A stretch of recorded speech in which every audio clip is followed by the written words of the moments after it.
Then I will give you a simple answer, Martinez said. She clasped her hands behind her back and straightened her shoulders. Would you like me to show you instead? The hall fell completely silent. Even the constant hum of the station's life support systems seemed to fade away. Zwaxthak's forearms moved restlessly as he processed her words. Show us, he repeated. A demonstration, Martinez said. A military exercise. Your forces against mine. You can judge our capabilities for yourself rather than taking my word for it.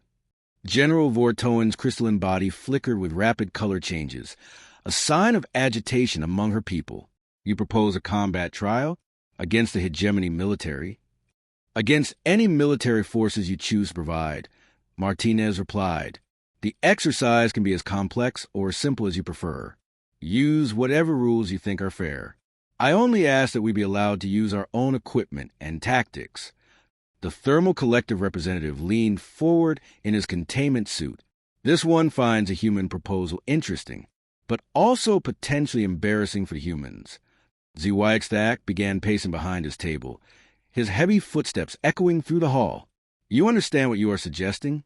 The hegemony has not lost a military engagement in over 60 cycles. Our tactical systems are proven against dozens of species. I understand, Martinez said.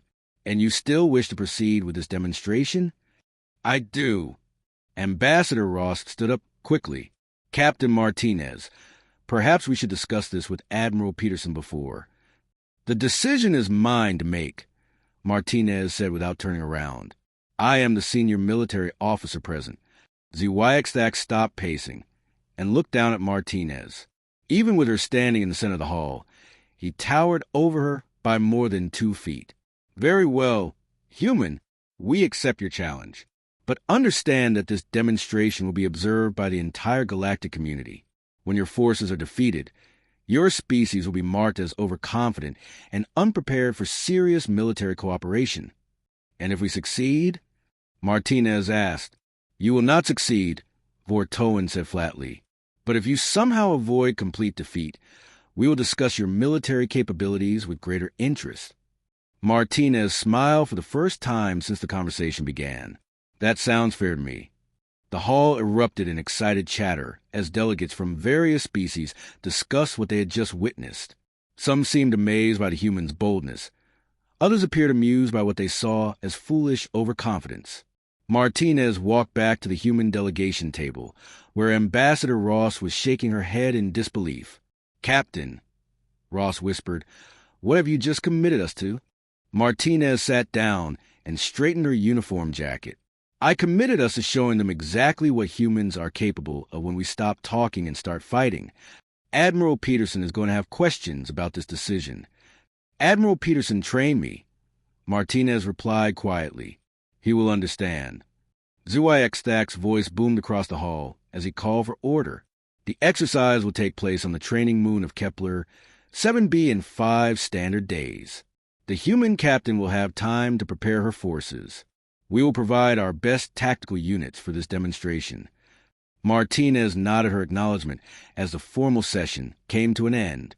Around the hall, alien delegates were already forming groups to discuss what they had just witnessed. She could hear fragments of conversation in dozens of different languages, most expressing doubt about humanity's chances in the upcoming exercise. As the crowd began to disperse, Martinez remained seated at the human table. Ambassador Ross gathered her papers with shaking hands. Lisa, Ross said quietly, I hope you know what you're doing. Martinez looked up at the ambassador and smiled again. Helen, they asked if I had seen combat.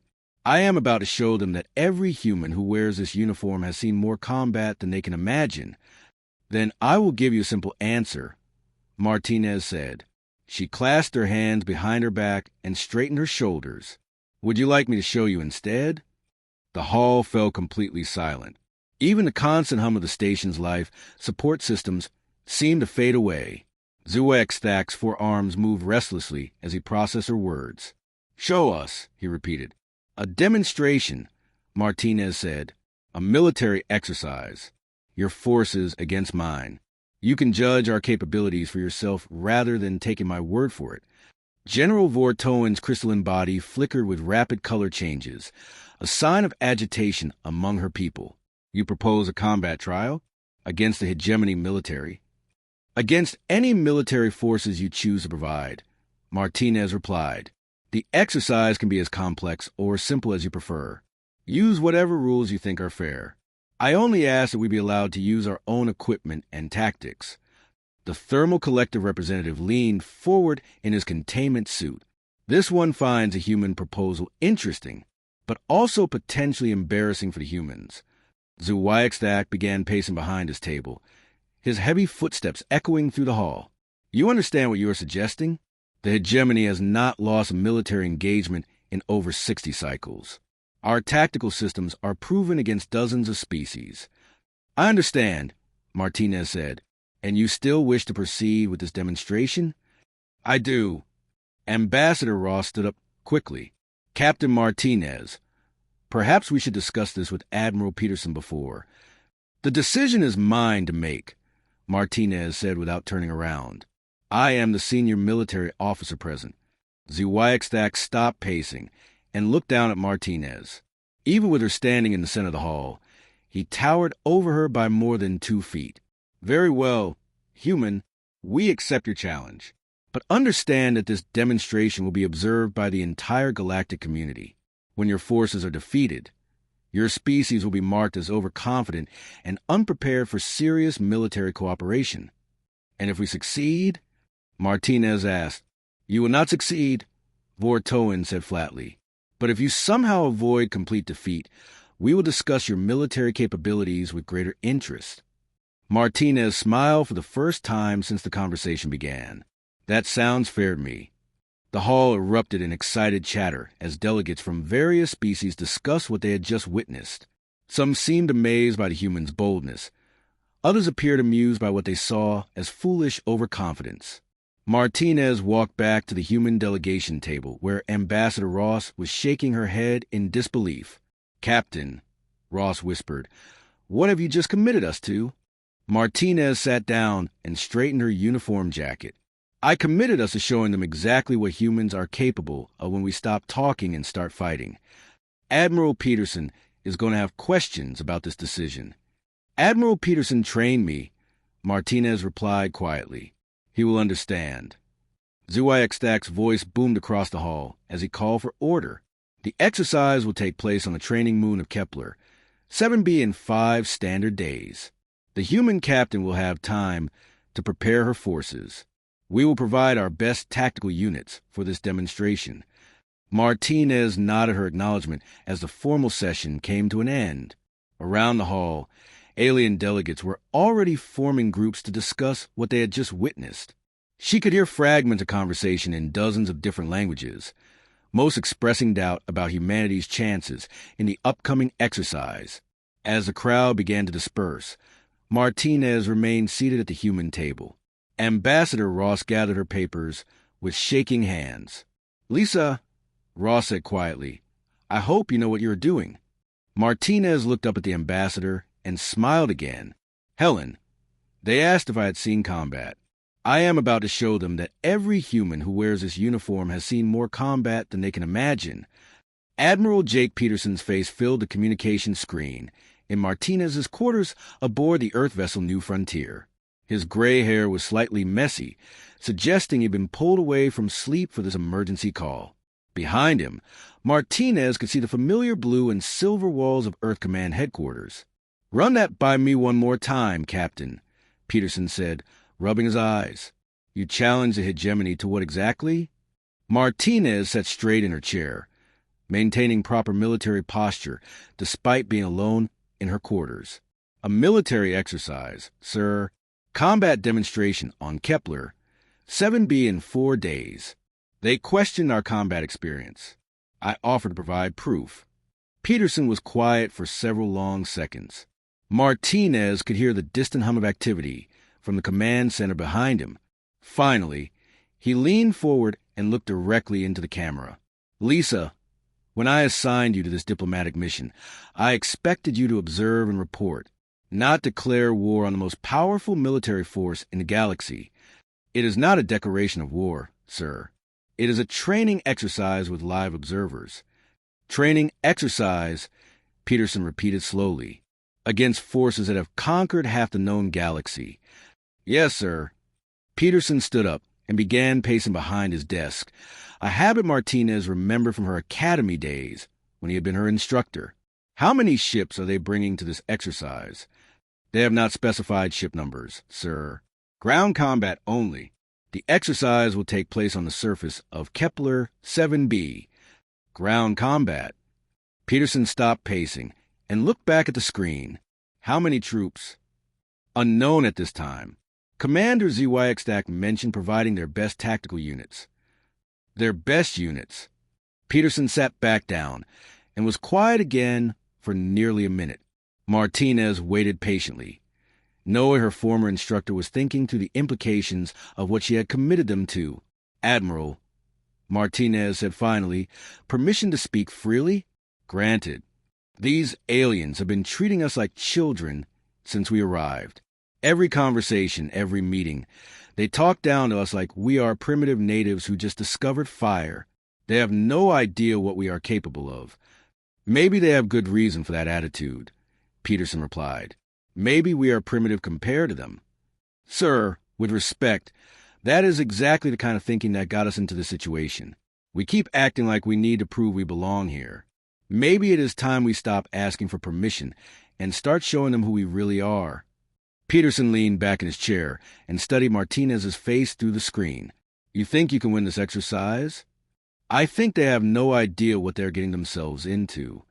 That is not the same thing as thinking you can win. Martinez smiled slightly. Sir, these aliens have been fighting the same way for hundreds of years. Same tactics, same strategies, same approaches to every problem. They have gotten comfortable with their superiority. Comfortable opponents make mistakes. And you plan to exploit those mistakes. I plan to show them what human soldiers can do when they stop following rules and start fighting to win. Peterson was quiet again.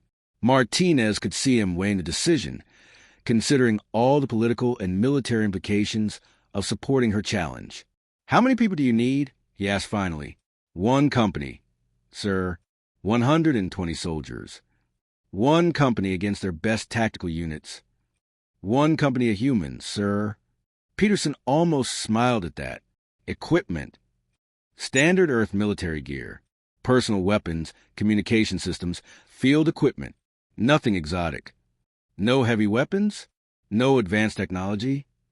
We will use what we always use, sir. Our brains. This time Peterson did smile. You know, Lisa, when you were in the academy, you always had this habit of taking on challenges that seemed impossible.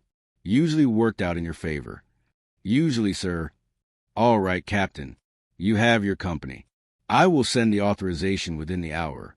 But understand that this exercise will be watched by every major power in the galaxy.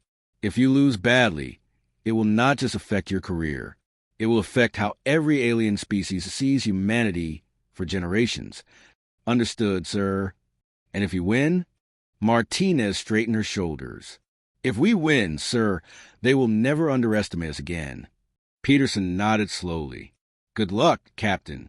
Earth Command will be watching. The communication ended, and Martinez leaned back in her chair. For days to prepare for an exercise that would determine how the galaxy saw humanity. She reached for her personal communicator and opened a channel to the ship's command center. This is Captain Martinez. I need to speak with all department heads in Conference Room 2 in 15 minutes. 20 minutes later, Martinez stood at the head of the conference table looking at 6 senior officers from the New Frontier.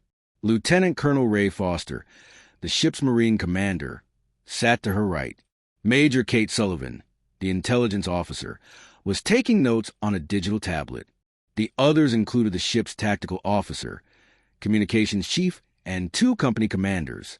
Ladies and gentlemen, Martinez began, in 4 days we will be participating in a military exercise on Kepler 7b. We will be facing an unknown number of hegemony tactical units in what the aliens are calling a demonstration of combat capabilities. Lieutenant Colonel Foster leaned forward. How many unknowns are we talking about, Captain? All of them, Martinez replied. We do not know their force size, their equipment, their specific objectives, or their rules of engagement. What we do know is that they expect to defeat us easily and use that defeat to justify treating humanity as a minor power. Major Sullivan looked up from her tablet. What intelligence do we have on hegemony ground forces? Limited, Martinez admitted.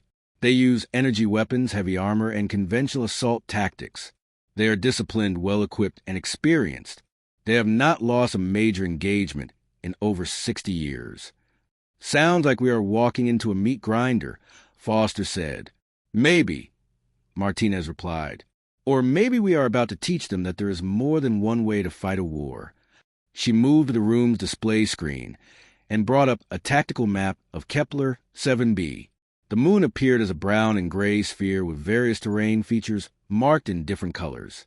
Kepler 7b is a training facility used by multiple galactic militaries, she continued.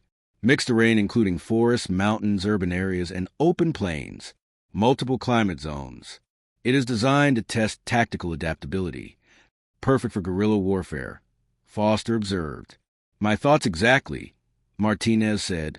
The hegemony is used to fighting conventional battles against conventional enemies. I suspect they have never faced an opponent that refuses to fight conventionally. Major Sullivan raised her hand. Captain, what exactly are you planning? Martinez turned away from the display and faced the assembled officers. I am planning to show them what happens when humans stop playing by alien rules and start playing by human rules. Which means we're going to fight like humans have always fought when we are outnumbered and outgunned. We are going to be unpredictable, adaptive, and absolutely ruthless in exploiting every advantage we can find. Lieutenant Colonel Foster grinned. Sound like my kind of exercise. Good, Martinez replied, because I need volunteers. This is not a mandatory mission. Anyone who participates will be doing so by choice. The risks are real. Even in a training exercise, people can get hurt or killed. How many volunteers do you need? Foster asked. 1 company. 120 soldiers. When you need them? By tomorrow morning. Foster stood up. Captain, I can have 2 companies of volunteers ready by tonight. I only need 1 company, Colonel. Then you can pick the best 120 Marines on this ship. Martinez looked around the table at the other officers. Each of them was nodding agreement. Major Sullivan closed her tablet and looked up. Captain, when do we start planning? Right now, Martinez replied. We have 4 days to prepare for an exercise that will determine whether humanity is seen as a legitimate military power or a curious footnote in galactic history. She moved back to the display screen and began highlighting different areas of Kepler 7b surface. The hegemony expects us to deploy conventionally, set up defensive positions, establish clear lines of command and control, follow standard military doctrine. They are prepared to counter conventional tactics because that is all they have ever faced. So we do not use conventional tactics, Foster said. Exactly. We use human tactics. We improvise, we adapt, we overcome. We show them that technology and experience mean nothing if you cannot think faster than your enemy. Major Sullivan reopened her tablet and began typing rapidly. I will need complete terrain analysis, weather patterns, and any available data on hegemony equipment and tactics.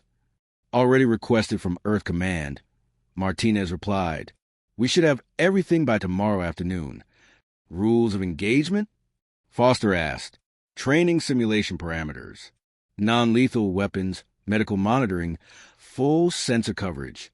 But within those parameters, anything goes. The room fell quiet as the officers considered what they were committing to. Finally, Foster spoke up. Captain, just so we are all clear on this, you are asking us to take on the most powerful military in the galaxy with 1 company of Marines, and whatever we can improvise on the spot. That is correct, Colonel. And you think we can win? Martinez smiled and looked around the table at each officer in turn. Colonel, I think they have no idea what they just got themselves into. The cargo bay of the New Frontier had been transformed into a staging area. Equipment crates lined the walls while 120 Marines sat in neat rows, their gear packed and ready for deployment. Captain Martinez stood on a raised platform at the front of the bay, looking out at faces that showed excitement, determination, and just a hint of nervousness. Before we begin the final briefing, Martinez said, I want each of you to understand exactly what we are about to do. In 6 hours, we will deploy to Kepler 7b for what the aliens are calling a training exercise. They see it as an opportunity to demonstrate their superiority over humanity. We see it as an opportunity to teach them a lesson they will never forget. Sergeant Mike Torres, a stocky man with graying hair and 20 years of combat experience, raised his hand. Captain, what kind of opposition are we expecting?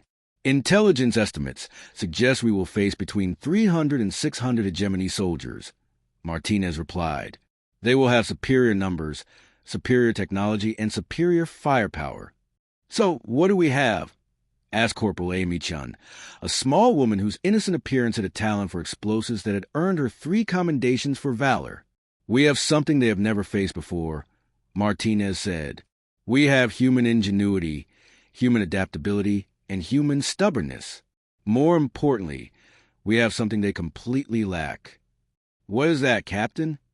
Torres asked. Experience fighting against superior odds. Lieutenant Ben Clark, the company's youngest officer, stood up from his position near the back of the group. Captain, what exactly do we know about their tactics?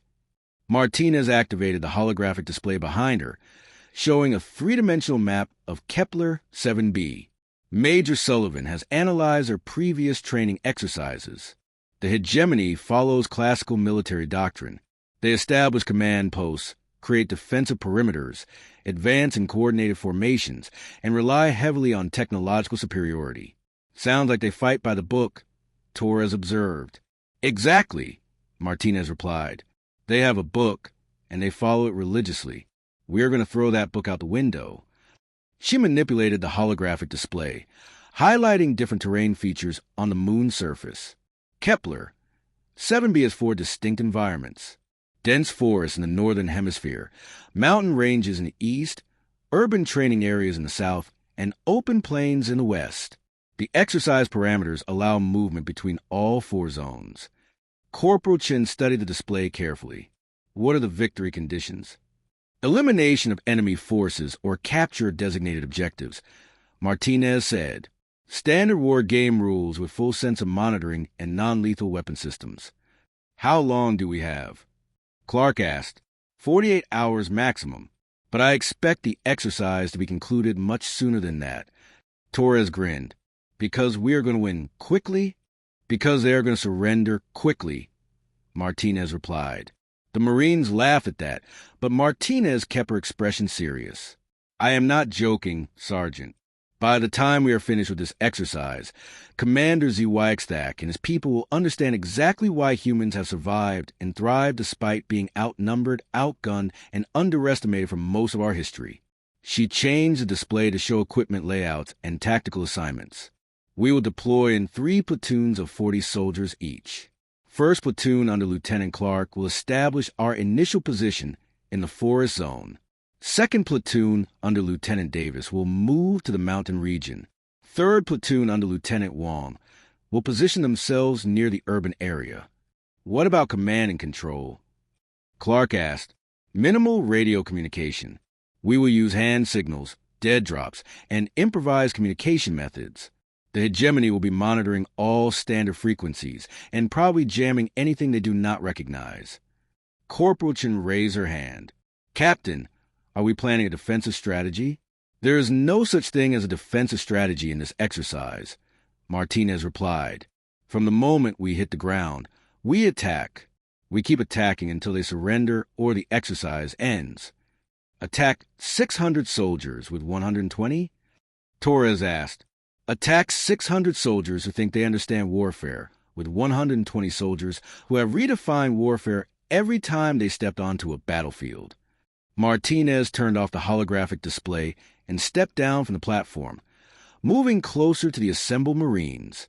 Ladies and gentlemen, every person in this room has served in at least one combat deployment. You have fought in the Belt Wars, the Martian conflicts, the Europa Ice Campaign, and a dozen other operations that these aliens have never heard of. You have learned to fight in zero gravity. in toxic atmospheres, in urban environments, and in open space. You have adapted to every environment humanity has ever encountered. She paused and looked around the bay at faces that had gone from nervous to determined. The hegemony has fought the same enemies using the same tactics for over 60 years. They have never faced an opponent that refused to follow their rules. They have never encountered an enemy that treated every disadvantage as an opportunity. Sergeant Torres stood up. "What are our rules of engagement, Captain?" "Simple," Martinez replied. "Win." "That is it. That is it. No unnecessary risks to personnel, no violations of the exercise safety protocols. But beyond that, anything goes.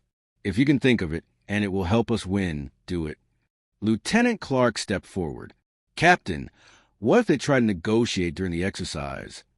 "Then we negotiate while we keep fighting." "What if they call for ceasefire?" "We keep fighting until the exercise officials declare the exercise over." Corporal Chin grinned. "What if they ask us to explain our tactics?" "We keep fighting until there are no more targets to engage." The Marines laughed again, but this time Martinez smiled with them. "People, the entire galactic community, will be watching this exercise. Every major military power, every potential ally, every possible enemy will be studying how we perform. This is our chance to show them that humanity is not just another minor species hoping for protection. We are a military power that deserves respect." She activated her personal communicator and checked the time. "Final equipment check in 30 minutes. Deployment shuttles launch in 4 hours. Questions?" Torres raised his hand one more time. "Captain, what happens if we actually win this thing?" Martinez looked at him seriously. "Sergeant, when we win this thing, the entire galaxy will understand that humans are not to be underestimated. Ever. And if we lose, we are not going to lose. But if we do," Martinez considered the question carefully. "If we lose, it will be because we made mistakes, not because we were outfought. And even if we lose, we are going to make them work so hard for their victory that they will never want to face human soldiers again."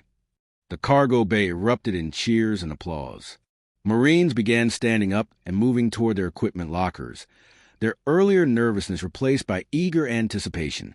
As the crowd dispersed, Lieutenant Clark approached Martinez. "Captain, can I ask you something privately?" "Of course." "Do you really think we can win against those odds?" Martinez looked at the young officer carefully. Clark had graduated from the academy just 2 years earlier, but he had already served with distinction in 3 separate conflicts. His question was not born from fear, but from a genuine desire to understand the situation. "Ben," she said quietly, "I have spent 20 years studying military history. Every major human victory in recorded history has been won by forces that were outnumbered, outgunned, or written off as hopeless. We do not win because we are stronger or better equipped. We win because we refuse to accept defeat, even against aliens with superior technology, especially against aliens with superior technology. They have spent so much time relying on their advantages that they have forgotten how to think creatively. We have never had the luxury of superior technology, so we have always had to think creatively." Clark nodded slowly. "What do you need me to do?" "I need you to lead your platoon like you have been doing for the past 2 years. Trust your training, trust your soldiers, and trust the fact that humans have never met a problem they could not solve if they put their minds to it." "Yes, ma'am." As Clark walked away to rejoin his soldiers, Martinez remained in the cargo bay for a few more minutes, watching her Marines prepare for the most important military exercise in human history. They moved with the confidence of professional soldiers who had faced impossible odds before and lived to tell about it. In a few hours, they would deploy to Kepler 7b and face an enemy that outnumbered them 5-1. The enemy would have better weapons, better armor, better technology, and home field advantage. But the enemy had never fought humans before. Martinez smiled as she watched Corporal Chen explaining some complex explosives technique to a group of younger Marines. The aliens were about to learn why humans had fought their way from a single planet to membership in the galactic community in less than 50 years. They were about to learn what happened when you gave human soldiers a problem to solve and told them the odds were impossible. They were about to learn that humans have been beating impossible odds since the beginning of recorded history.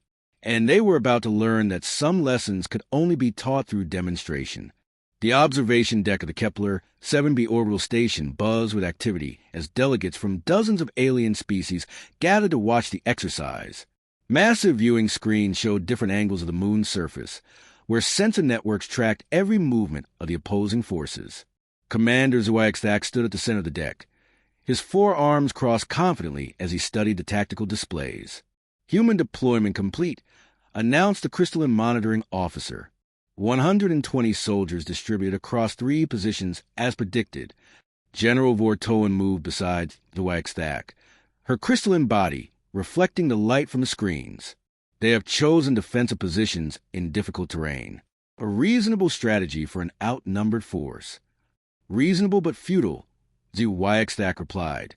"Our forces will overwhelm their positions within the first hour." On the main display, the hegemony deployment was clearly visible. 400 soldiers in powered armor moved across the plains in perfect formation, their plasma weapons gleaming in the artificial sunlight. Hovering support vehicles provided additional firepower, while command units coordinated the advance from armored positions. Ambassador Helen Ross stood with the human delegation in a corner of the observation deck, trying to hide her nervousness as she watched the massive alien force begin its assault. The tactical display showed red dots representing hegemony forces vastly outnumbering the blue dots representing Martinez's company. "Exercise begins in 30 seconds, the monitoring officer announced. "All weapon systems confirmed non-lethal. Medical sensors active. Rules of engagement verified." Zhuaixdak activated his personal communicator. "All units, this is command. Begin assault on human positions. Expected completion time, 1 hour." The exercise timer began counting, and immediately the red dots on the tactical display began moving toward the blue positions. The hegemony force split into 3 groups, each targeting one of the human deployment areas with overwhelming numerical superiority. "First contact in the forest zone," the monitoring officer reported. "Hegemony Alpha Battalion, engaging human first platoon." On the screen, 40 hegemony soldiers in heavy armor moved through the trees toward Lieutenant Clark's position. Their formation was textbook perfect, with overlapping fields of fire and coordinated movement patterns. Energy weapon signatures flashed as they began firing at detected human positions. But something was wrong. The blue dots representing human soldiers were not where they were supposed to be. Instead of defending their initial positions, they had scattered throughout the forest. The hegemony soldiers found themselves firing at empty foxholes and abandoned equipment. "Where did they go?" Vortoen asked, studying the tactical display. "Sensor ghosts," Zhuaixdak said dismissively. "Their equipment is malfunctioning. The humans are probably hiding in their holes, waiting for the assault to pass." But 30 minutes into the exercise, the first hegemony casualties began appearing on the display. Red dots started blinking out as soldiers were eliminated by the exercise simulation systems. "How are they being eliminated?" the monitoring officer asked, checking her readings. "There are no human weapon signatures in those areas." On the ground, Lieutenant Clark's Marines were demonstrating tactics the hegemony had never encountered. Instead of direct confrontation, they used improvised traps, camouflage positions, and hit-and-run attacks that targeted isolated hegemony soldiers. Corporal Chen's expertise with explosives proved especially effective as carefully placed charges eliminated entire hegemony squads who walked into seemingly empty areas. Beta Battalion reports unusual resistance in the mountain zone. Zhuaixdak's communicator crackled. "Human forces are not engaging in direct combat. Casualties mounting from unknown sources. In the mountains, Lieutenant Davis had positioned his platoon to take advantage of the terrain in ways the hegemony tactical manual had never considered. Marines with climbing experience moved through areas the aliens considered impassable, striking from unexpected angles and disappearing before a turn fire could be organized. The observation deck fell silent as more red dots blinked out on the tactical display. What was supposed to be a quick demonstration of hegemony superiority was turning into a grinding battle of attrition that the aliens were losing. "Impossible," Zhuaixdak muttered, studying the casualty reports. They cannot be doing this much damage with so few soldiers. Perhaps their weapons are more effective than we anticipated, Vortoen suggested. Or perhaps they are not fighting the way we expected them to fight. Ambassador Ross said quietly from her position with the human delegation. Zwayaxthak turned to look at her. What do you mean? I mean your soldiers are trained to fight against enemies who follow the same tactical doctrines you do. Captain Martinez's soldiers are trained to fight against superior numbers using whatever methods work. On the screens, the urban warfare zone was showing similar results. Lieutenant Wong's platoon had turned the training city into a maze of ambushes and traps. Hegemony soldiers found themselves fighting an enemy that refused to hold territory or establish clear battle lines. Instead, the humans struck fast and hard before melting away into the urban landscape. Gamma Battalion requesting reinforcements. Came another communication. Human forces have divided our formation and are engaging individual units. Our coordination is breaking down. Send them reinforcements. Zwayaxthak ordered.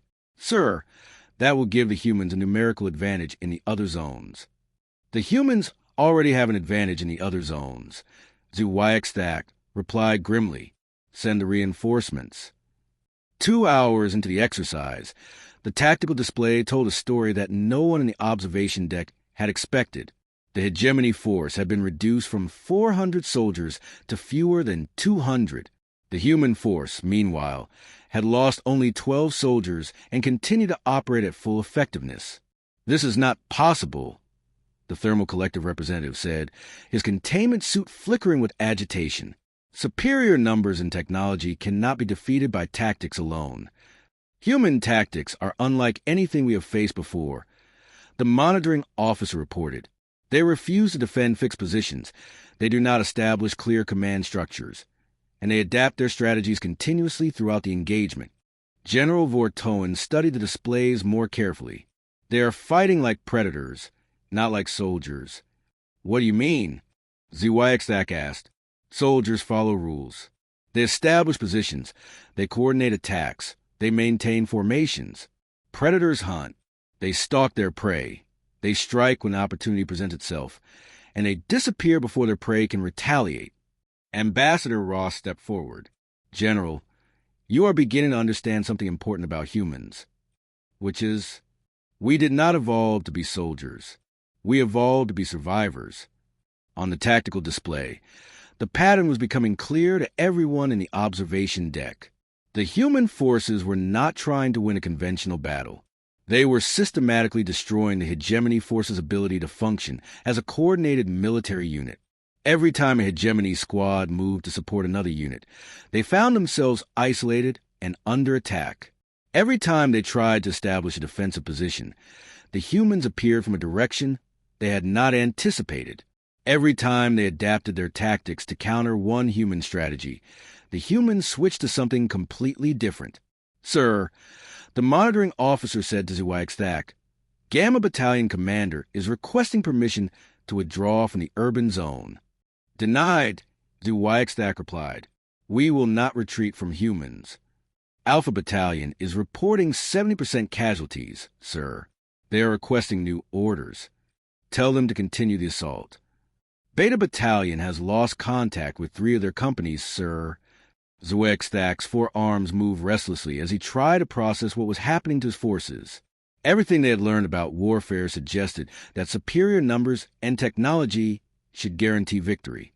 But the tactical display showed his carefully trained soldiers being systematically eliminated by an enemy that refused to fight according to any recognizable doctrine. Perhaps, General Vortoen said quietly, we should reconsider our assessment of human military capabilities. They are just using unusual tactics, Zwayaxthak insisted. Once we adapt to their methods, we will regain the advantage. How do you adapt to an enemy that changes their methods every time you begin to understand them? Ambassador Ross asked. Zwayaxthak turned to stare at her. What? Commander, your soldiers are trained to fight against enemies who think like you do. Captain Martinez's soldiers are trained to fight against enemies who think like anyone. There is a difference. On the screens, the hegemony forces were clearly struggling. Their formations had broken down. Their coordination was failing, and their numerical advantage was disappearing rapidly as more red dots blinked out of existence. 3 hours into what was supposed to be a 1-hour exercise, the tactical display showed fewer than 100 hegemony soldiers still active. The human force remained at over 100 soldiers and showed no signs of slowing down their relentless assault. "Sir," the monitoring officer said hesitantly, "should we consider calling an end to the exercise?" Zwiakstak stared at the displays for a long moment, his forearms completely still. Around the observation deck, alien delegates whisper among themselves as they watch the most powerful military force in the galaxy being systematically dismantled by a small group of humans who refuse to follow the rules of civilized warfare. "No," he said finally. "We continue until victory or defeat is absolute." Ambassador Ross looked at the tactical display and smiled slightly. The aliens were about to learn something that humans had known for thousands of years. Sometimes the best way to win a fight is to refuse to fight fair. Colonel Ray Foster watched from the Human Command Center aboard the New Frontier as real-time data streamed in from Kepler 7b. The small communication room buzzed with activity as officers monitored the exercise and coordinated with Captain Martinez's forces on the ground. Status report from 1st Platoon. Lieutenant Davis announced from his position at the communication console. They have eliminated another hegemony squad in the forest zone. Current casualty count: hegemony 73, humans 4. Dr. Kate Sullivan looked up from her analysis station, where she had been studying alien tactical patterns. The hegemony is requesting additional resources from their orbital command. They are calling up reserve battalions.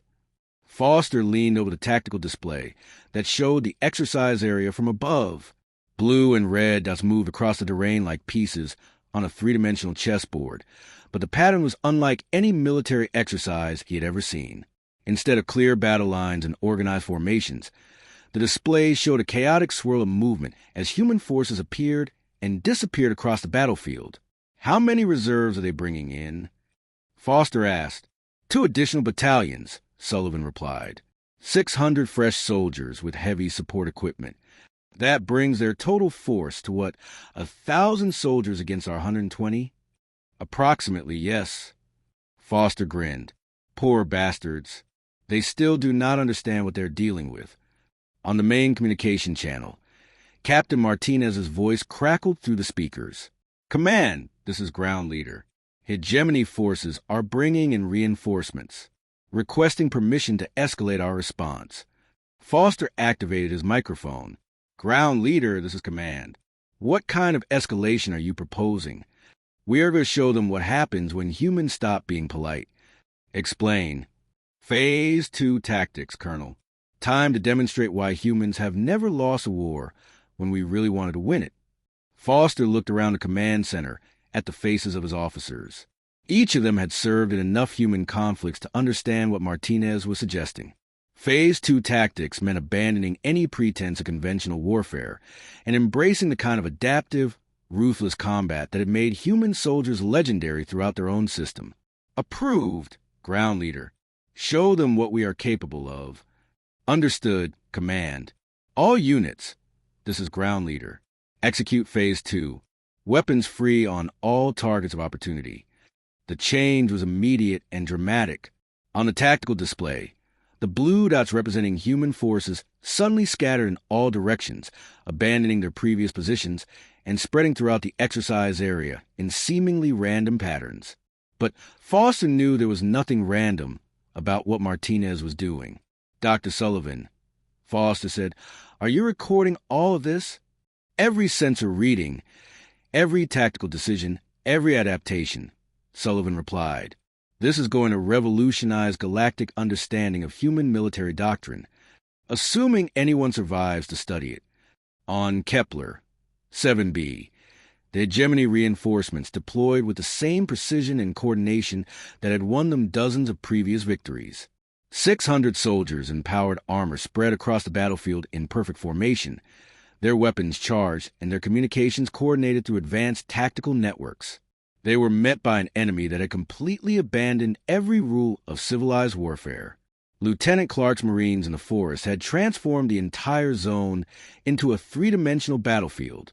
Using their superior climbing abilities and environmental knowledge, they attacked from the trees, from underground positions, and from directions the hegemony soldiers could not have anticipated. Every tree could hide a sniper, every clearing could conceal an explosive trap, and every path could lead into an ambush. But the forest tactics were nothing compared to what Lieutenant Wong was doing in the urban zone. His Marines had turned the training city into a maze of psychological warfare. Hegemony soldiers found themselves fighting an enemy that used the urban environment as a weapon. Buildings became traps, streets became killing fields, and every corner could hide a threat. The humans are using the terrain against us. Came a panic communication from the hegemony ground commander. They are not fighting like soldiers. They are fighting like what? Zwiakstak demanded from the observation deck. Like predators, sir, like they are hunting us. In the mountain zone, Lieutenant Davis had taken terrain utilization to an entirely new level. His Marines moved through areas the hegemony considered impassable, using mountaineering skills to appear above enemy positions and disappear before a turn fire could be organized. They turned the mountains themselves into weapons, triggering rock slides and avalanches that eliminated entire hegemony companies. Dr. Sullivan studied the incoming data with growing amazement. Colonel, they are adapting their tactics faster than the hegemony can respond. Every time the aliens adjust their strategy, our forces switch to something completely different. That is what humans do, Foster replied. We adapt. On the tactical display, the pattern was becoming clear. The human forces were not just fighting a military battle. They were conducting a systematic demonstration of every advantage humanity had developed over thousands of years of warfare. Speed, flexibility, creativity, and the absolute refusal to accept defeat. Hegemony forces are requesting air support, Sullivan reported. For a ground exercise? Foster asked. They are desperate, sir. They have lost over half their forces and cannot predict where the next attack will come from. Are they getting air support? Exercise rules prohibit orbital bombardment, but they are authorized to use atmospheric craft. Foster activated his microphone again. Ground leader, be advised that hegemony forces are bringing in air support. Understood, command, Martinez replied. Time to show them why humans learned to fight in 3 dimensions before we ever left our home planet. What happened next will be studied in military academies across the galaxy for decades. As hegemony atmospheric craft moved into position to support their ground forces, they discovered that human soldiers had prepared for that possibility as well. Corporal Chen's explosives expertise proved effective against more than just ground targets. Her Marines had positioned improvised surface-to-air weapons throughout the exercise area, using locally available materials and human engineering ingenuity to create threats the hegemony had never encountered. Lieutenant Clark's forest teams demonstrated that trees were excellent concealment for anti-aircraft positions. Lieutenant Davis's mountain teams showed that high-altitude positions provided perfect firing angles against low-flying craft. Lieutenant Wong's urban teams proved that cities offered countless opportunities for ambushes against aerial targets. Impossible! Zwiakstak muttered as he watched 2 of his atmospheric craft eliminated by weapons that should not have existed. How did they build anti-aircraft weapons from training equipment? The same way humans have always built weapons, Ambassador Ross replied. They looked at what they had available and figured out how to turn it into something deadly. The observation deck had fallen completely silent except for the steady stream of casualty reports from the hegemony forces. Alien delegates from dozens of species watched in stunned silence as the most powerful military in the galaxy was systematically dismantled by a small group of humans who refused to follow any recognizable rules of warfare. Sir, the monitoring officer reported to Zwiakstak, our ground commander is requesting permission to use heavy weapons. Granted. Sir, he is also requesting permission to call for orbital support. That is outside exercise parameters. Sir, he is requesting permission to surrender. The observation deck went completely silent. Zwiakstak's forearm stopped moving as he processed what he had just heard. Repeat that. The ground commander wishes to know if surrender is an acceptable outcome for this exercise. General Vortoen moved beside Zwaxthak, her crystalline body flickering with rapid color changes. This is unprecedented. Hegemony forces do not surrender. They do now, Ambassador Ross said quietly. On the tactical display, the story was clear to everyone watching. In 6 hours, a force of 120 human soldiers had reduced a 1,000-soldier hegemony army to fewer than 200 effective combatants. The aliens had brought superior numbers, superior technology, superior firepower, and superior support, and they had been systematically outfought by an enemy that treated every disadvantage as an opportunity. Colonel Foster, Martinez's voice came through the communication system, requesting instructions. The hegemony ground commander has raised a white flag. Foster looked around the command center at his officers, then activated his microphone. Ground leader, what is your assessment of continuing the exercise? We can eliminate the remaining hegemony forces within 2 hours, but I see no point in demonstrating something we have already proven, which is that when humans decide to fight, we fight to win. Foster smiled and looked at the tactical display one more time. The exercise had been designed to test human military capabilities against galactic standards. Instead, it had become a demonstration that galactic standards needed to be revised. Ground leader, this is command.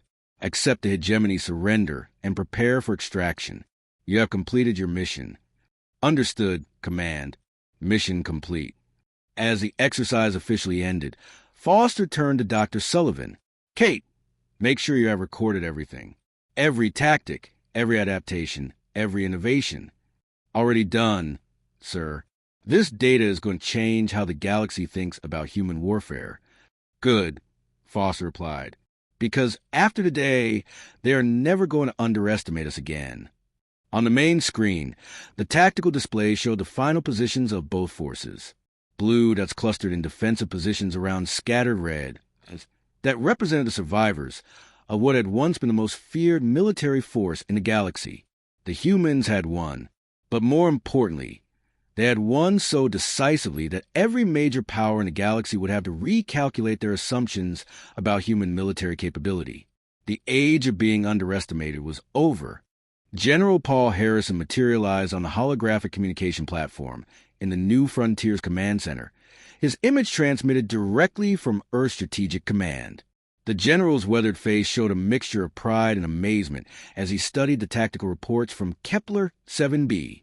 Colonel Foster, Harrison said, I need you to walk me through what just happened down there, because according to these reports, Captain Martinez just accomplished something that should have been impossible. Foster stood at attention beside the communication platform, surrounded by data displays showing the complete breakdown of hegemony forces on the moon below.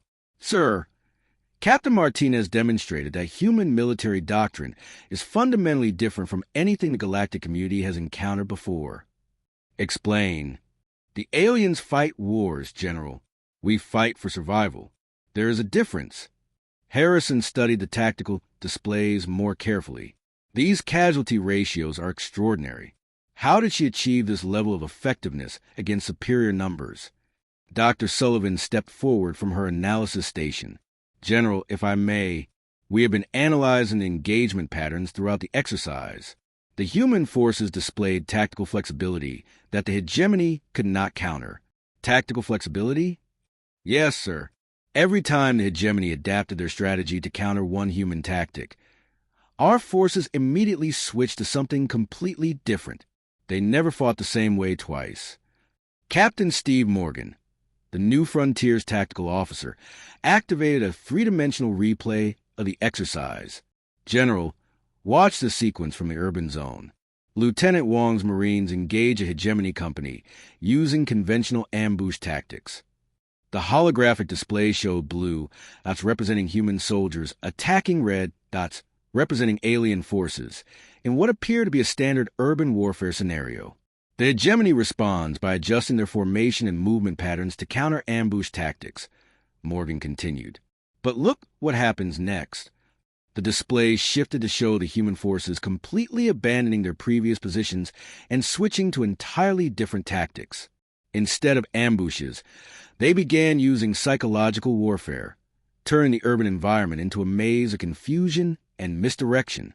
When the hegemony adapted to that, Morgan said, our forces switched to demolitions tactics, then to sniper tactics, then to close quarters combat, then to something we can only describe as urban guerrilla warfare mixed with performance art.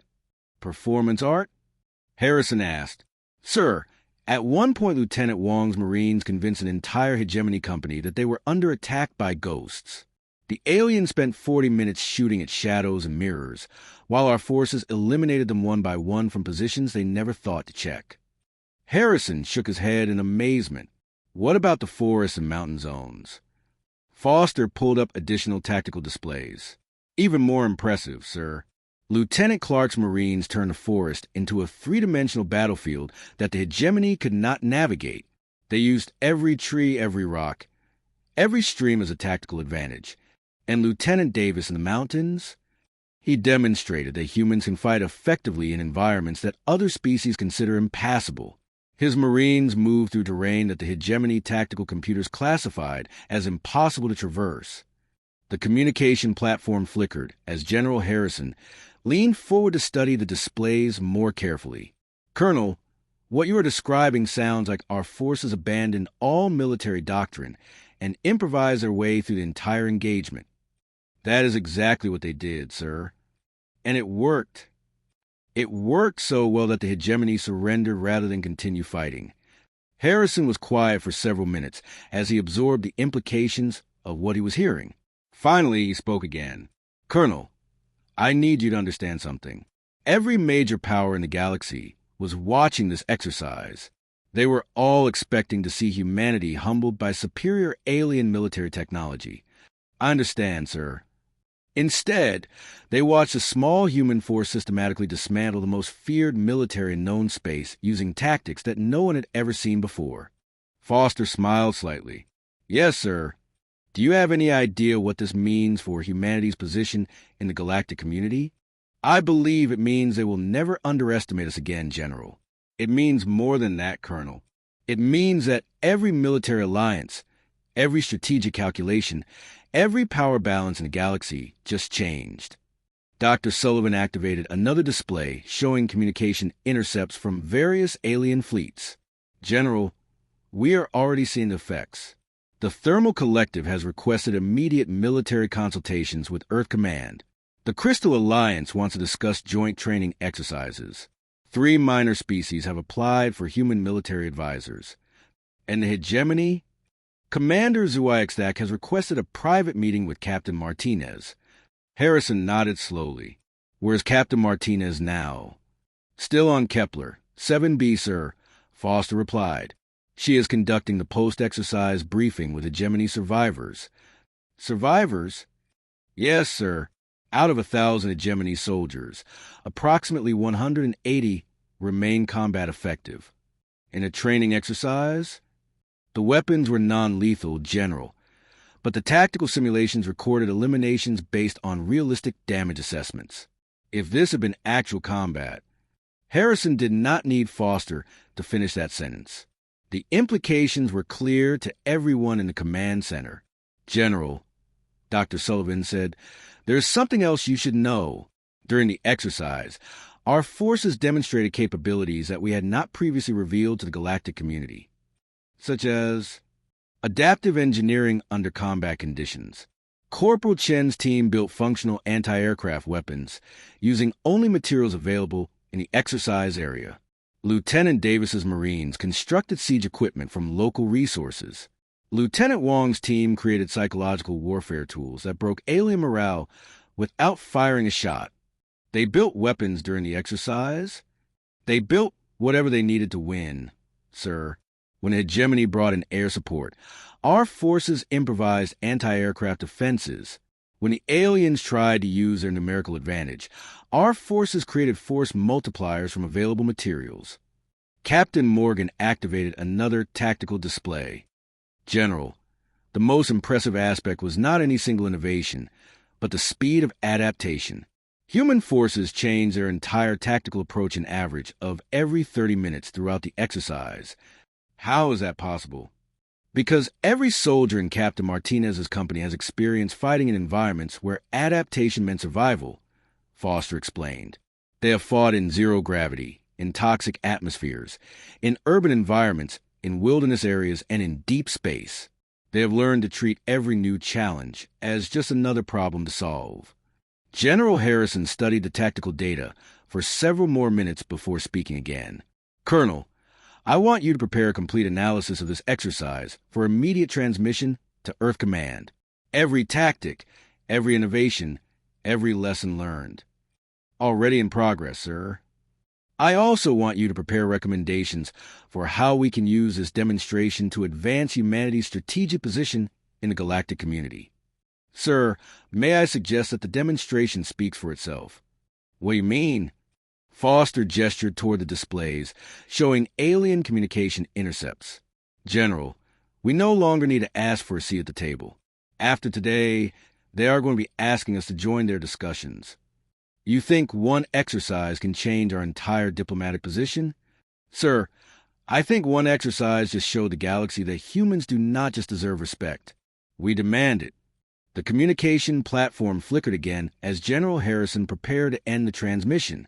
Colonel, tell Captain Martinez that she has exceeded all expectations. Her performance today will be studied in military academies for generations. I will pass along your commendations, sir. Also tell her that when she returns to Earth, she is going to be very busy. Every major power in the galaxy is going to understand how human military doctrine works. Foster smiled.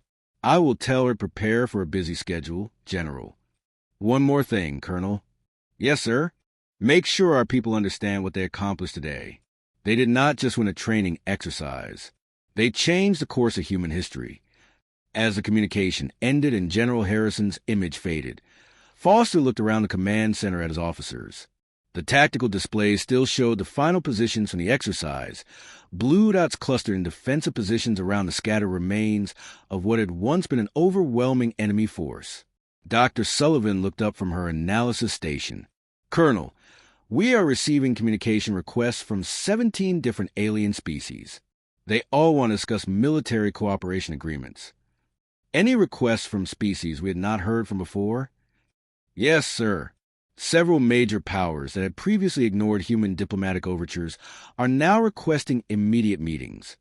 Captain Morgan checked his tactical displays one more time. Colonel, what do you think happens next? Foster looked at the data, showing alien fleet movements throughout the galaxy. Ships were already changing course toward human space. Diplomatic channels were buzzing with activity, and the carefully established power structures of the galactic community were shifting to accommodate a new understanding of human capabilities.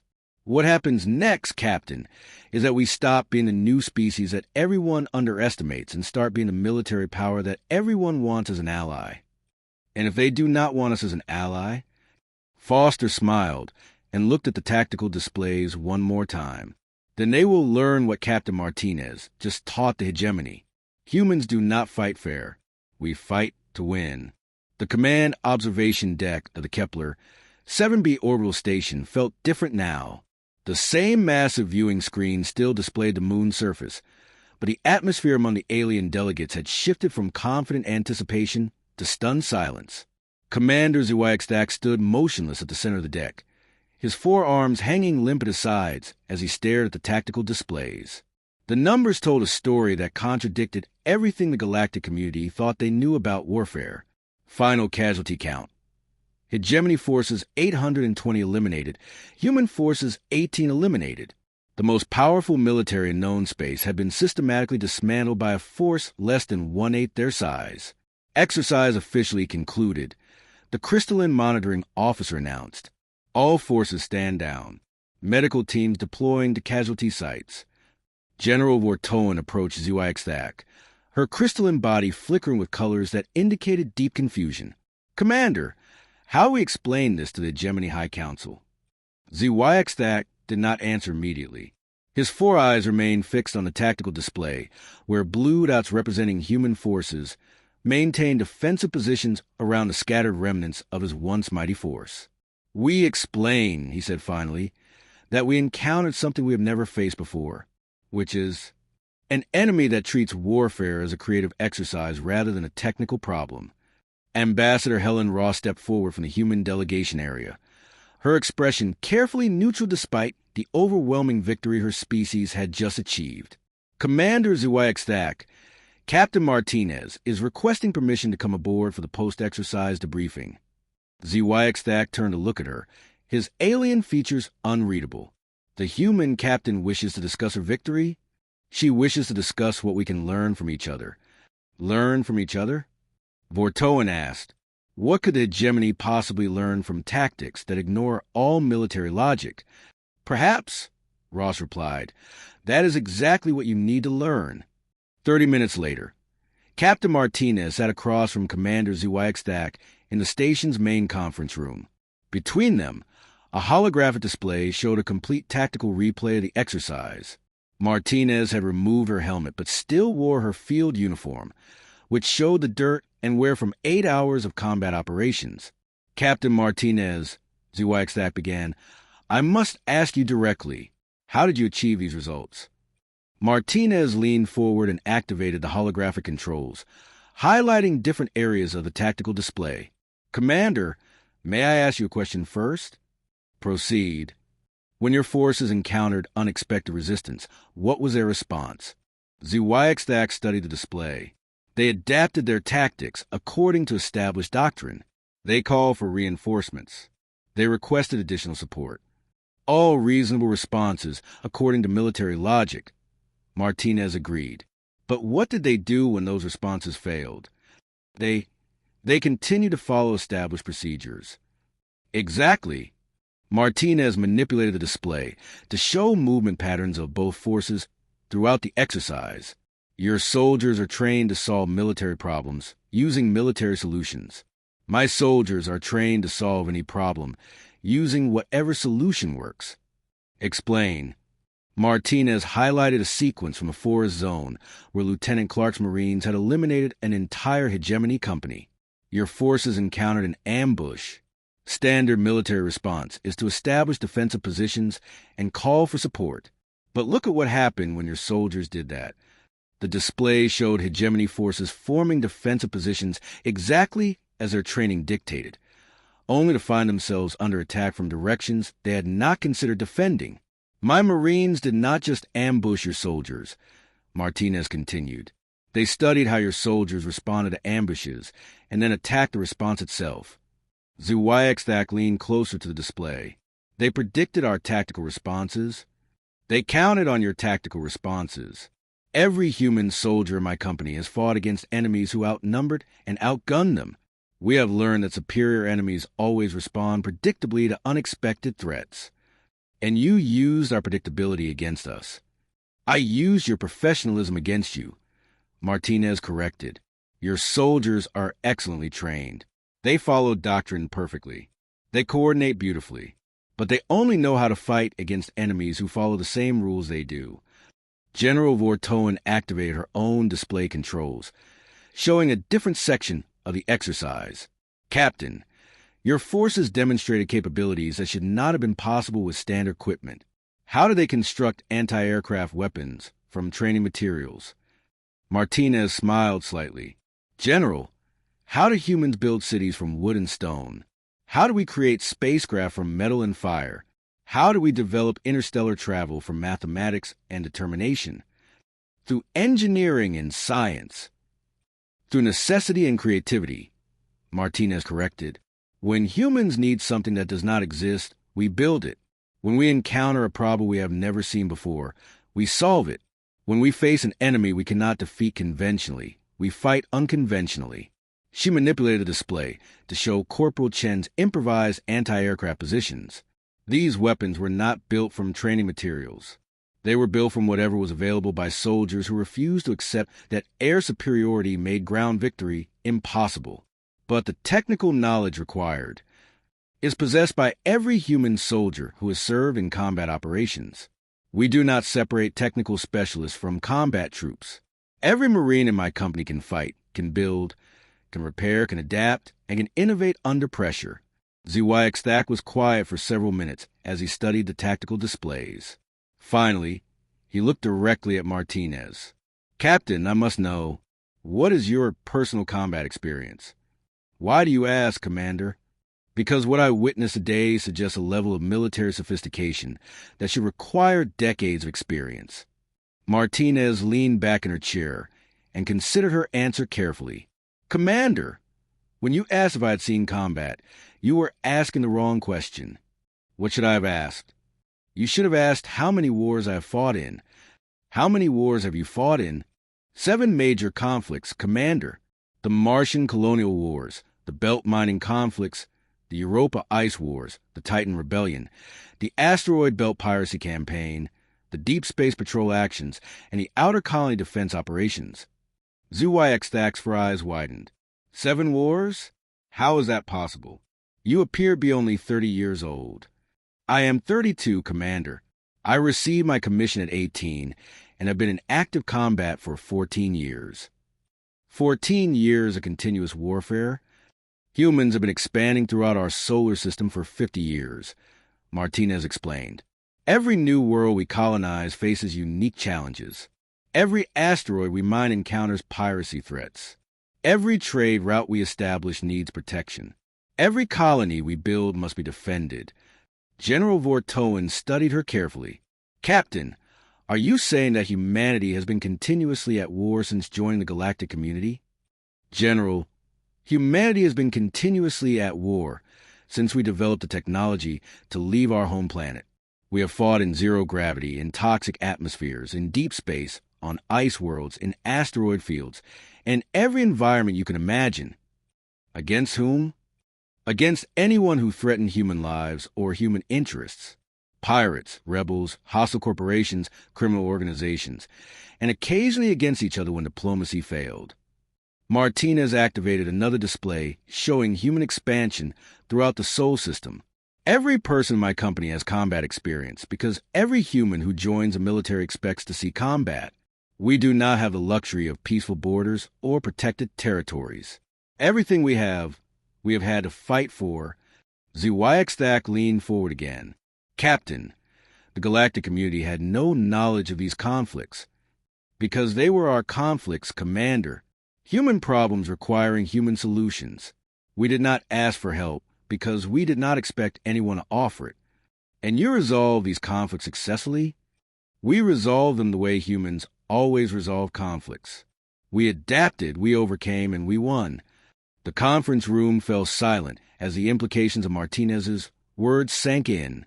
The aliens had assumed that humanity was a peaceful species with limited military experience. Instead, they had just encountered a military force that had been continuously tested and refined through decades of actual combat. Commander, Martinez said quietly, when you asked if I had seen combat, I should have told you the truth immediately, which is, every human soldier has seen combat. Every human ship has fought in battles. Every human colony has been defended under fire. We are not a peaceful species that learned warfare from textbooks. We are a warrior species that learned peace through victory. ZYX Thak stood up slowly, his massive frame towering over the conference table. Captain Martinez, I must ask you one final question. Yes. Today's exercise used non-lethal weapons and safety protocols. If this had been actual combat, what would the outcome have been? Martinez looked at the tactical displays one more time, studying positions where 820 hegemony soldiers had been eliminated by simulation parameters. Commander, she said quietly, if this had been actual combat, we would not be having this conversation. Because you would not have survived? Because none of your soldiers would have survived. The conference room was completely silent for nearly a minute as ZYX Thak processed this statement. Finally, he spoke again. Captain Martinez, the hegemony would like to discuss military cooperation agreements with humanity. What kind of cooperation? The kind where we learn from each other instead of fighting against each other. Martinez smiled and stood up, extending her hand in the human gesture of agreement. Commander, I think that would be beneficial for both our species. As ZYX Thak awkwardly attempted to shake hands with one of his 4 arms, General Vortoen activated her communication system. This is General Vortoen to Crystal Alliance Command. I am requesting immediate authorization to begin military consultation, discussions with human representatives. Around the conference table, The foundation of galactic military power was shifting. The species that had been dismissed as newcomers were revealing themselves to be the most experienced warriors in known space. And they were just getting started. 3 months after the Kepler 7b exercise, Captain Lisa Martinez stood in the main lecture hall of the Galactic Military Academy on the neutral world of Nexus Prime. Before her sat 250 of the finest military officers from 43 different species, including a dozen hegemony commanders and several Crystal Alliance generals. The Academy's ancient stone walls had witnessed countless lectures on military strategy and tactics over the past 500 years. But today marked the first time a human would address the assembled leadership of galactic military forces as an equal rather than a supplicant. Ladies, gentlemen, and honored beings, Martinez began. 6 months ago, most of you had never heard of humanity. 3 months ago, many of you considered us a minor species with limited military potential. Today, I stand before you as the first human instructor in the history of this academy. She activated the holographic display behind her, showing a three-dimensional map of known space with human territory highlighted in blue. The small cluster of systems around Sol looked insignificant compared to the vast territories controlled by the major galactic powers. When humans first encountered the galactic community, Martinez continued, we made a common mistake. We assumed that our way of thinking about warfare was the only way. We were wrong. Commander Zwaxak, seated in the front row, raised one of his 4 arms. Captain Martinez, are you suggesting that human military doctrine is flawed? I am suggesting, Commander, that all military doctrine is flawed if it cannot adapt to unexpected circumstances. She manipulated the holographic display to show tactical recordings from the Kepler 7b exercise. The hegemony brought superior numbers, superior technology, and superior firepower to our engagement. According to every model of military analysis, you should have achieved decisive victory within the first hour. Then why did we not achieve victory? Asked General Vortoen from her position among the Crystal Alliance officers. Because your models assumed that both forces would follow the same tactical principles. When we abandoned those principles entirely, your advantages became irrelevant. Martinez highlighted specific sequences from the exercise. Human military doctrine is based on a simple premise. The enemy always has advantages that we do not possess. Numbers, technology, position, resources. Something will always favor our opponents. So we learn to fight without relying on advantages. A thermal collective officer raised his containment-suited hand. How does one fight without advantages? By turning disadvantages into weapons, Martinez replied. When we were outnumbered 5-1, we used that against you. Your large force required coordination, communication, and predictable movement patterns. Our small force could move faster, strike unexpectedly, and disappear before you could respond. She changed the display to show communication patterns from the exercise. Your numerical advantage became a disadvantage because you had to coordinate 5 times as many soldiers as we did. Your technological superiority became a disadvantage because you relied on it instead of creative thinking. Your superior firepower became a disadvantage because you assumed it would guarantee victory. Ambassador Helen Ross, observing from the diplomatic gallery, smiled as she watched the alien